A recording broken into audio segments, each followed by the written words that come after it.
Pada suatu kesempatan Rasulullah Shallallahu Alaihi Wasallam bertanya kepada para sahabatnya, apakah mereka tahu siapa yang disebut orang yang bangkrut?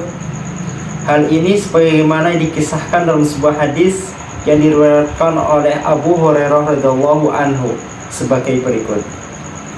Anna Rasulullah Shallallahu Alaihi Wasallam qol, atadruna mal muflis?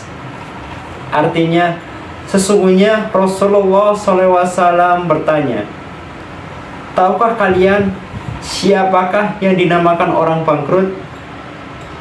Mereka menjawab, qalu al-muflisu fina mala dirhamu wala mata. Artinya, mereka para sahabat menjawab, orang yang bangkrut menurut pendapat kami adalah mereka yang tidak mempunyai uang dan tidak pula mempunyai harta benda. Jawaban seperti ini ternyata bukan sebagaimana dimaksudkan oleh baginda Nabi Muhammad SAW. Nabi tidak bertanya tentang ekonomi, melainkan ingin mengajak para sahabat mengetahui bahwa kebangkrutan bisa terjadi dalam bidang agama. Jadi dalam agama juga ada perhitungan matematis terkait pahala dan dosa, seperti penambahan dan pengurangan di antara sesama manusia. Hal ini terjadi pada saat semua manusia berada di padang mahsyar untuk menjalani hisab yang akan menentukan apakah seseorang akan masuk surga atau neraka.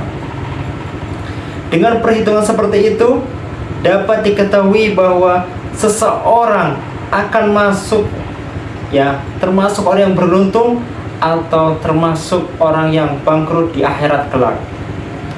Adapun yang dimaksud dengan bangkrut dalam agama adalah sebagaimana penjelasan Rasulullah Shallallahu Alaihi Wasallam dalam lanjutan hadisnya, yang artinya Nabi menjelaskan, sesungguhnya orang bangkrut dari umatku ialah mereka yang datang pada hari kiamat dengan membawa amal kebaikan dari sholat, puasa, dan zakat. Tetapi mereka dahulu pernah mencaci maki orang lain, menuduh orang lain, memakan harta benda orang lain, menumpahkan darah orang lain, dan memukul orang lain. Maka kepada orang yang mereka salih itu diberikan pahala amal baik mereka, dan kepada orang yang lain lagi diberikan amal baik mereka. Apabila amal mereka telah habis sebelum hutangnya lunas, maka diambillah kesalahan orang yang disalah itu dan diberikan kepada mereka. Sesudah itu mereka akan dilemparkan ke dalam neraka. Jadi setiap orang dari umat Rasulullah SAW mendapat pahala dari ibadah-ibadah yang mereka lakukan semasa hidupnya, seperti sholat, puasa, zakat.